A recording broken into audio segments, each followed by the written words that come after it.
2025 के physical science question माध्यमिक में जो आए हैं उसको हम लोग ग्रुप ए, ग्रुप बी और ग्रुप सी हमने हल कर लिया है। आगे हम लोग ग्रुप डी देखेंगे। ग्रुप डी में हम लोग 1 से लेकर 4.1 से लेकर 4.4 तक सॉल्व कर चुके हैं। अभी हम लोग 4.5 से देखेंगे। पहले की वीडियो इसी चैनल पर उपलब्ध है। 4.5 में जो क्वेश्चन आया हुआ है, what is hypermetropia and which type of lens is use to rectify it. Hypermetropia क्या है? इंग्लिश बोले तो इसको कहते हैं दूरदृष्टि दोष। एक्चुअली हाइपरमेट्रोपिया में देखने में, नज़दीक में देखने में प्रॉब्लम होता है और दूर की वस्तु को हम लोग क्लियरली देख पाते हैं। इसे लॉन्ग साइडनेस या दूरदृष्टि दोष भी कहते हैं। जैसे मान लेते हैं एक नॉर्मल, यदि हम लोग आई बनाए,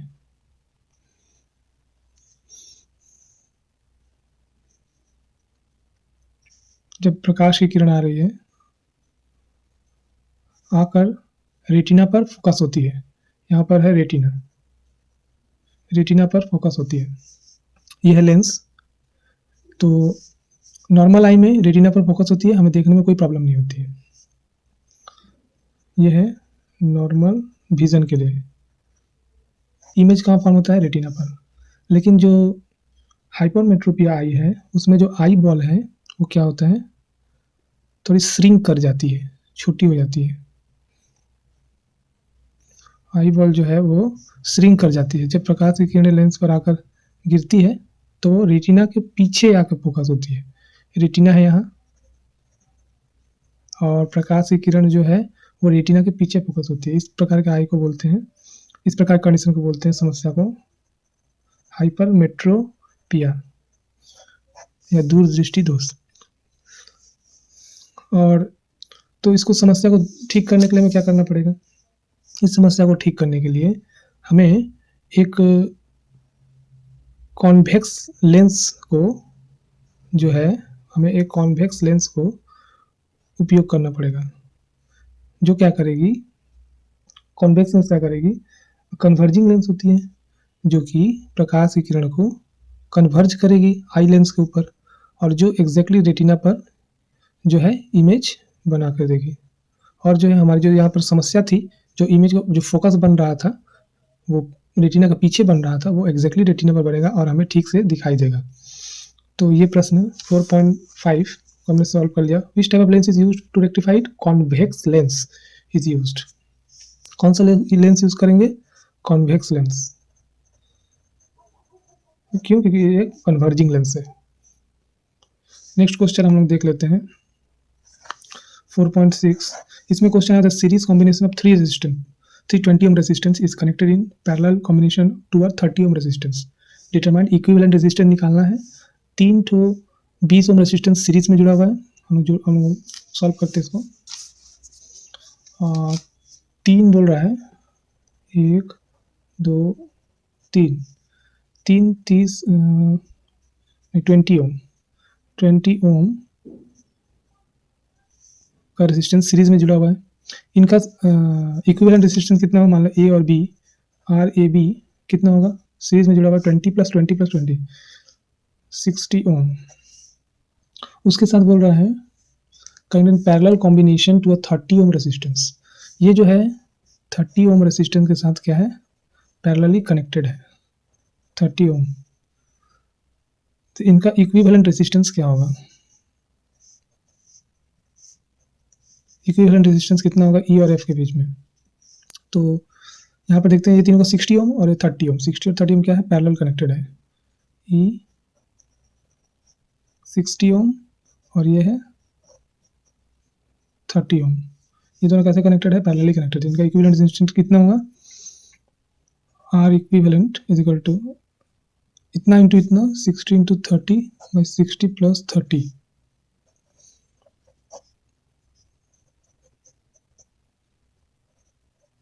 आंसर आया 20 ओम। तो इक्विवेलेंट रेजिस्टेंस कितना है पूरे कॉम्बिनेशन का? 20 ओम। मतलब इतने रेजिस्टेंस को 20 ओम रेजिस्टेंस सीरीज में, उसके साथ 30 ओम का एक रेजिस्टेंस पैरेलल में जुड़ा हुआ है। हम लोग उसको सॉल्व करके एक अकेला रेजिस्टेंस, इनका इक्विवेलेंट रेजिस्टेंस होगा जो क्या है? 20 ओम। उत्तर।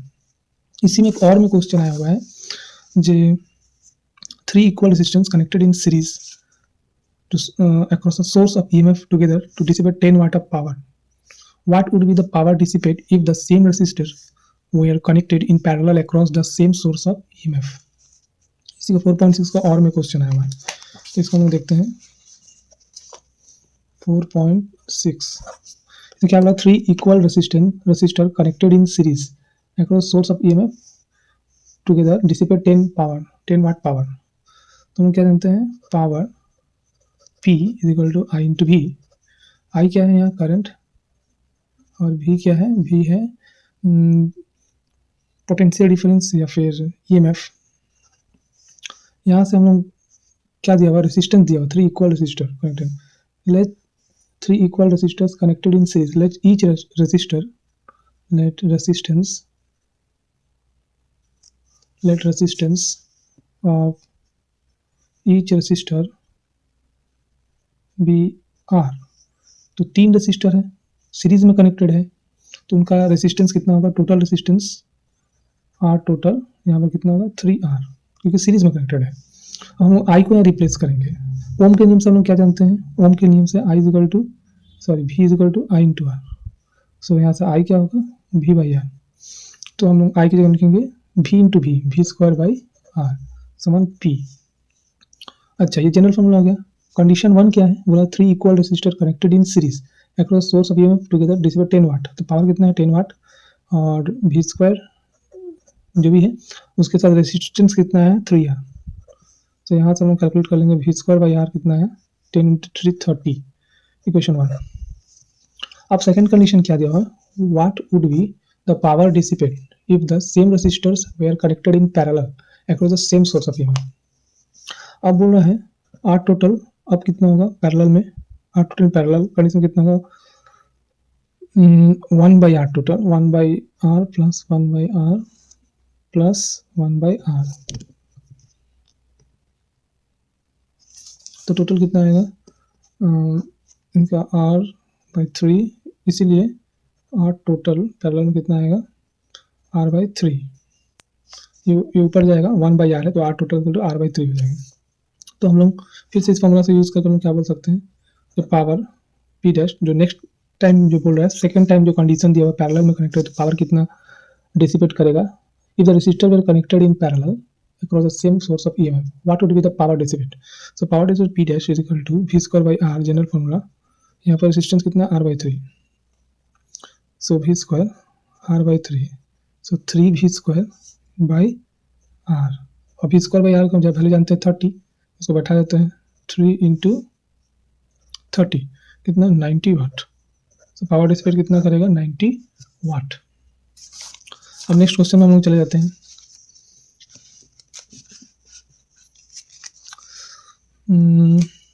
हमने 4.6 सॉल्व कर लिया। 4.7 में state Lenz law actually follow the principle of conservation of energy, justify it. तो हम लोग 4.7 में पढ़ते हैं Lenz law.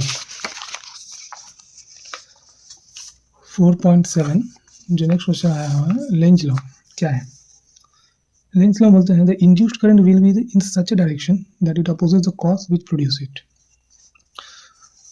Induced current will be in such A direction, कहाँ पर, द क्लोज्ड कॉइल। एक क्लोज्ड कॉइल में ही अगर हम एक मैग्नेटिक फील्ड लाइन चेंज करें, जैसे बार मैग्नेट लिए नॉर्थ साउथ, इसका पोल है बार मैग्नेट का नॉर्थ और साउथ, इसको क्लोज्ड कॉइल में कंटिन्यूसली अगर हम लोग मैग्नेटिक फील्ड लाइन चेंज कराएं तो इसमें क्या होगा, EMF इंड्यूस्ड होगा, करंट इंड्यूस्ड होगा।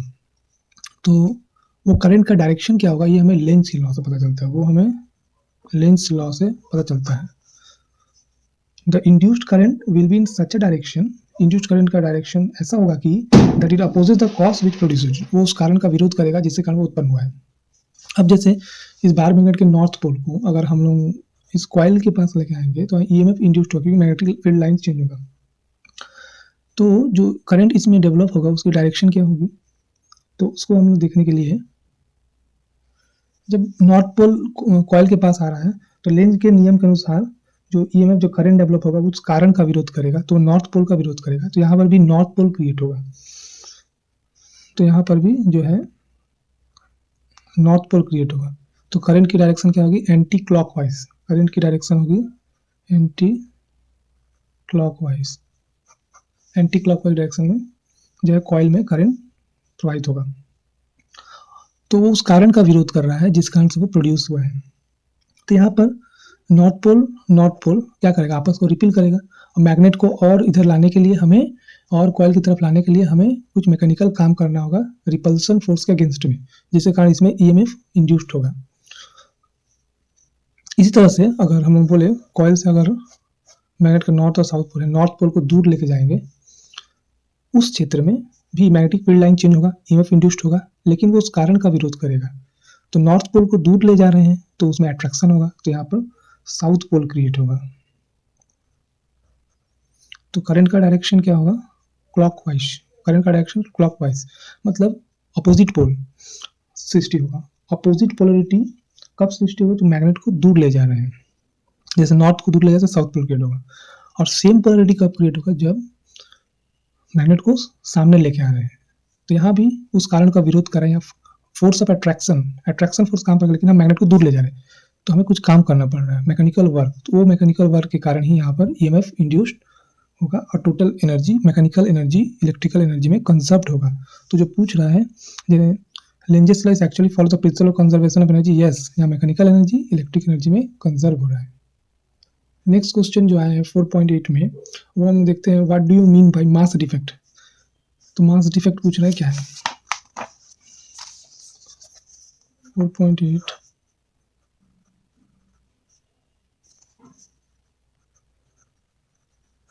मास डिफेक्ट पूछ रहा है क्या है, तो mass defect MD, mass defect is equal to mass of the constituent nucleus, mass of the constituent nucleon minus mass of the constant nucleon minus free state mass of the nucleus.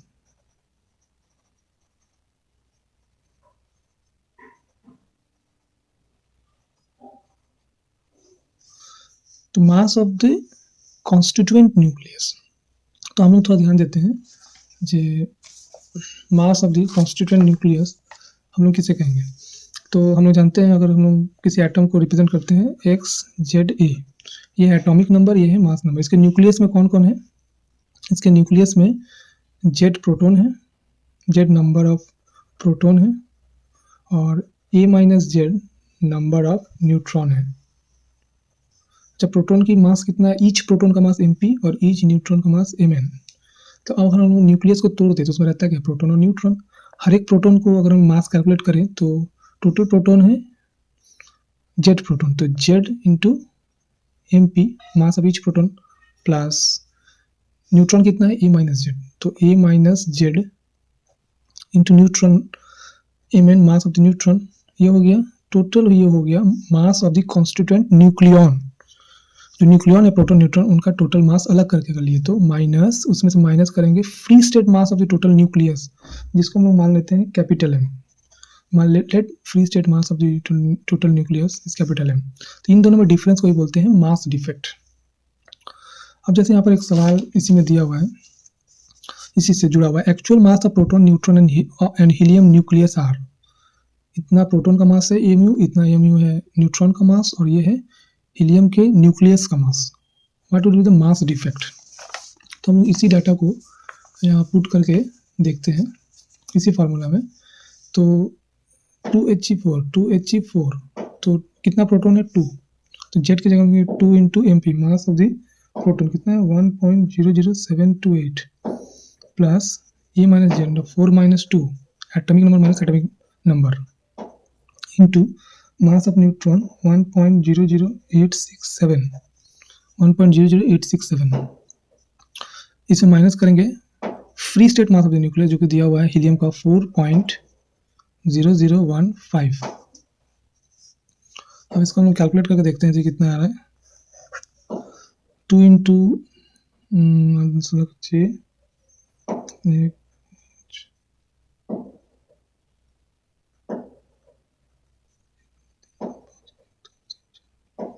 2.01456 plus ये 4/2 into ये गुना करने से 7×14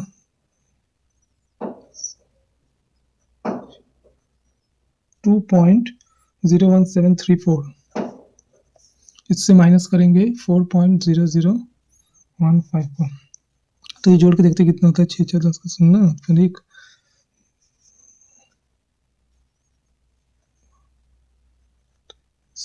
4 1 2 3 4 5 1 2 3 4.0319, इसे minus करेंगे 4.0015 AMU, तो ये calculate करके आते हैं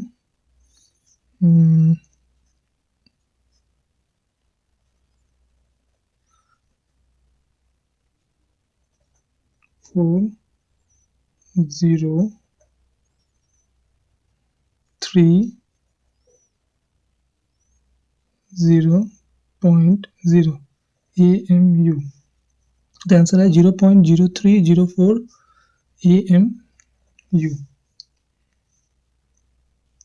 ये एनर्जी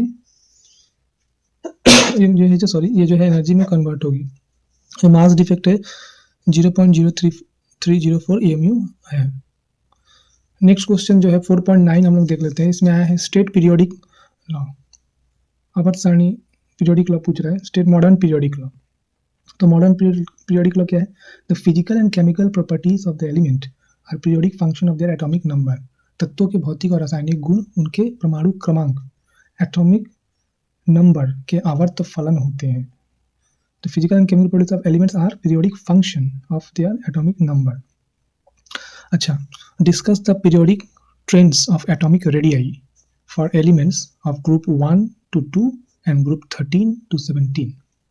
क्या बोल रहे हैं? Discuss the periodic trends of atomic radii, जो periodic atomic radii different element के ग्रुप 1 से 2 और ग्रुप 13 से 17 जाने में क्या चेंज होता है।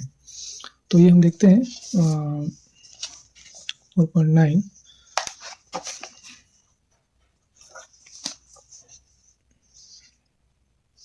हम लोग अगर पीरियोडिक टेबल में लेफ्ट टू राइट जाएं, एक ही पीरियड में ऊपर वर्ग से अगर लेफ्ट टू राइट जाएं, तो जो बोल रहे हैं क्या होगा, जैसे ग्रुप 1 से 2 जाए या ग्रुप 13 से 17 जाए, मतलब लेफ्ट टू राइट जाए, तो एटॉमिक रेडियाई जो विभिन्न एलिमेंट्स का है वो डिक्रीज होता है। जैसे उसका एक एग्जांपल देख लेते हैं, जैसे लिथियम 3Li7 और बेरिलियम 4Be9। जैसे ये है ग्रुप 1 में और ये है ग्रुप 2 में, दोनों ही सेकेंड पीरियड में है, पीरियड है सेकेंड। तो अगर लिथियम में देखें तो प्रोटॉन कितने हैं? 3। अगर इनका स्ट्रक्चर बनाए तो न्यूक्लियस में कितने हैं? +3p, 3 प्रोटॉन है। न्यूट्रॉन कितने हैं? 4, 4n। और कक्ष कितने बनेंगे? इलेक्ट्रॉन भी 3 है, 2,1, 2 कक्ष k और l। पहला कक्ष में इलेक्ट्रॉन कितने हैं? पहला कक्ष में 2 इलेक्ट्रॉन है और दूसरा कक्ष में 1 इलेक्ट्रॉन है। तो यहाँ पर 3 प्रोटॉन पॉजिटिव चार्ज इलेक्ट्रॉन जो कि कक्ष में है, डिफरेंट एनर्जी लेवल पे घूम रहा है, उसको अट्रैक्ट करेगा। अच्छा, बेरिलियम का कोई स्ट्रक्चर बनाए तो इसमें केंद्र में प्रोटॉन कितने हैं? इसके केंद्र प्रोटॉन कितने हैं? तो देखते 4 + 4p, और न्यूट्रॉन कितने हैं? 9 - 4 5n। तो यहाँ प्रोटॉन बढ़ गया। यहाँ भी कक्ष कितने बनेंगे? 2 ही बनेंगे, k और l। पहले कक्ष में 2 और दूसरे कक्ष में 2, k और l। तो पहले कक्ष में 2 इलेक्ट्रॉन और दूसरे कक्ष में भी 2 इलेक्ट्रॉन बनेंगे। लेकिन यहाँ पर इलेक्ट्रॉन की संख्या बढ़ गई, प्रोटॉन की संख्या बढ़ गई, लेकिन इलेक्ट्रॉन कक्ष की संख्या नहीं बढ़ी, एनर्जी लेवल नहीं बढ़ा। तो यहाँ पर जो है फोर्स ऑफ अट्रैक्शन ज़्यादा होगा। अतः एटॉमिक रेडियाई जो है लिथियम का ज़्यादा बड़ा होगा कंपेयर टू किससे? बेरिलियम से, क्योंकि यहाँ पर कक्ष की संख्या नहीं बढ़ रही, इलेक्ट्रॉन की एनर्जी लेवल नहीं बढ़ रहा है, लेकिन इलेक्ट्रॉन की संख्या और प्रोटॉन की संख्या बढ़ने से फोर्स ऑफ अट्रैक्शन बेरिलियम में ज़्यादा है, इसलिए यहाँ पर ज़्यादा फोर्स ऑफ अट्रैक्शन होने से यहाँ पर रेडियाई आकार जो है एटम का वो छोटा होगा कंपेयर टू लिथियम। इसी प्रकार से हम देखते हैं जो ग्रुप में लेफ्ट टू राइट जाते हैं तो यहाँ पर आकार या एटॉमिक रेडियाई घटता है। अच्छा, 4.9 में और एक क्वेश्चन आया हुआ है, explain the position of the hydrogen in the modern periodic table.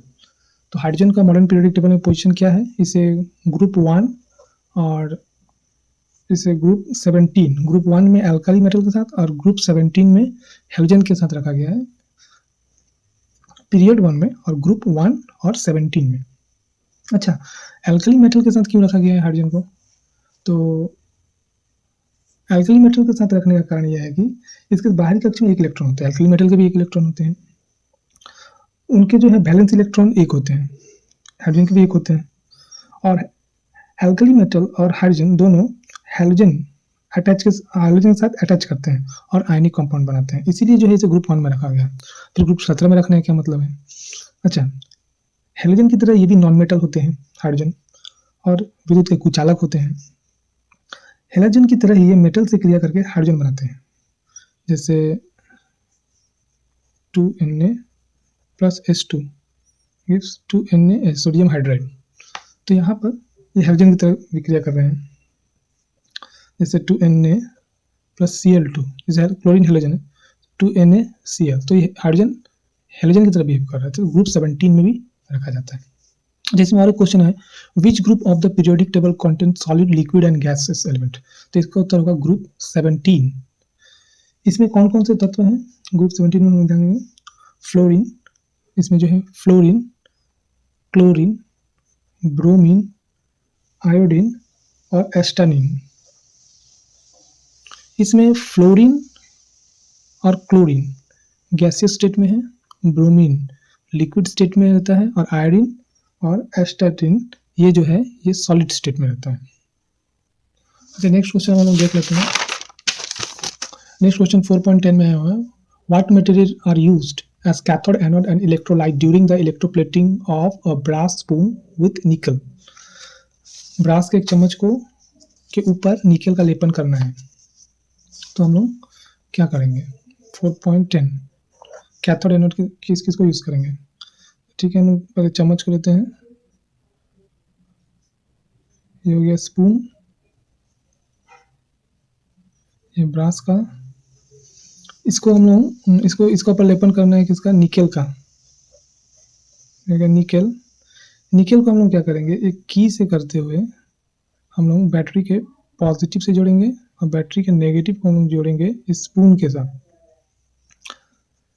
अच्छा, फिर हम लोग इसको जो है एक सॉल्यूशन में रखेंगे।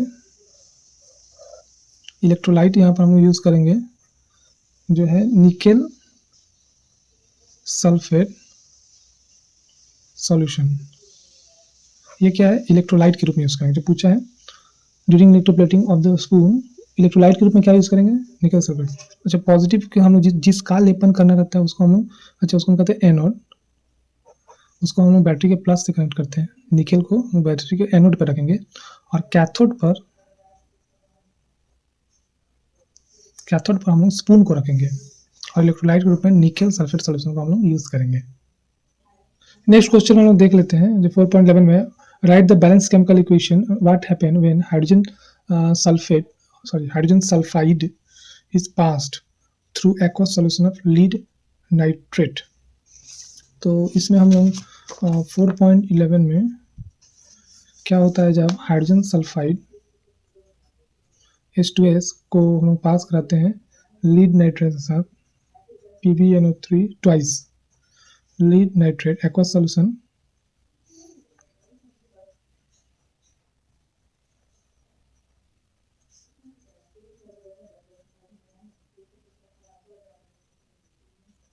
हाइड्रोजन विक्रिया कराते हैं, तो हमें जो है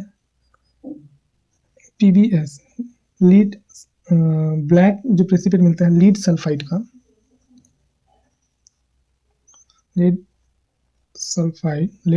का ब्लैक प्रेसिपिटेट मिलता है जो नीचे बैठ जाता है, और उसके साथ मिलता है 2HNO3 नाइट्रिक अम्ल मिलता है। ब्लैक कलर का जो है लेड सल्फाइड मिलता है और नाइट्रिक एसिड मिलता है। अच्छा, नेक्स्ट क्वेश्चन जो है 4.12 जो कि आखिरी क्वेश्चन है, right the structure formula of 1,2 dibromo methane and 1,1,2,2 टेट्राब्रोमोमीथेन। तो हम लोग देख लेते हैं जो केमिकल फार्मूला है 4.12 1,2 डाइब्रोमोमीथेन। तो पहले केमिकल फार्मूला लिखते हैं C2H4Br2 1,2 dibromo.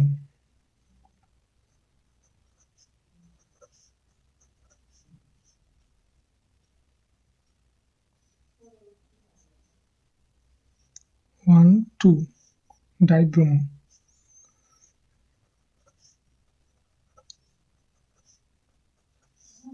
1,2 dibromo methane.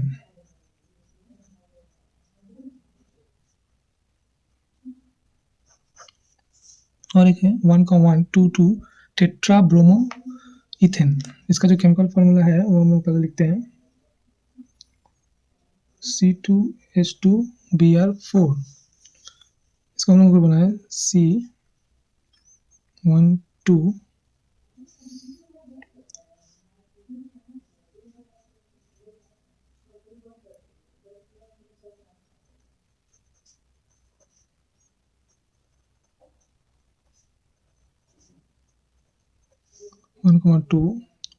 1122 टेट्राब्रोमो methane.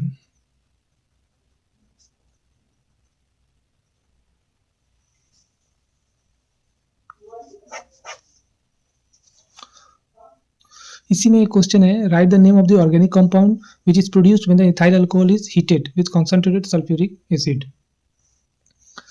तो जब सल्फ्यूरिक इथाइल अल्कोहल को C2H5OH को हम लोग सल्फ्यूरिक एसिड के साथ H2SO4 के साथ विक्रिया कराते हैं, हीट करते हैं लगभग 100 to 150 डिग्री सी तक, तो जो हमें C2H4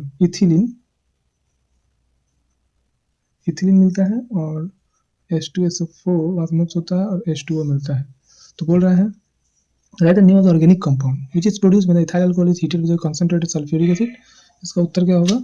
इथिलीन, C2H4 और ऑर्गेनिक कंपाउंड का नाम पूछ रहा है। अच्छा, इसी में और जो आखिरी क्वेश्चन है, mention one use of CNG। CNG का एक उपयोग क्या होगा? CNG को हम लोग यूज़ करते हैं फ्यूल के रूप में, ईंधन के रूप में हम लोग यूज़ करते हैं गाड़ी।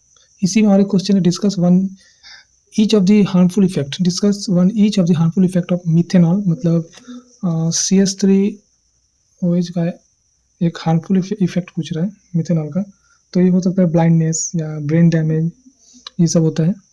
ये काफ़ी पॉइजनस होता है, हमारे शरीर के लिए काफ़ी पॉइजनस है मिथेनॉल। और इथेनॉल, इथाइल अल्कोहल जो C2H5OH, इसका जो हानिकारक प्रभाव है, ये हमारे सेंट्रल नर्वस सिस्टम को प्रभावित करता है, बेहोशी इत्यादि आ जाती है, या लीवर को डैमेज करता है, या डिप्रेशन वगैरह। तो ये दोनों का हानिकारक यूज़ एक एक करके हम लिख देंगे। तो हमने 2025 के फिजिकल साइंस में सभी पोर्शन को हम लोग कंप्लीट कर चुके हैं। इसी तरह के और अच्छे वीडियोस के लिए हम लोग चैनल से जुड़े रहेंगे। तब तक के लिए थैंक यू।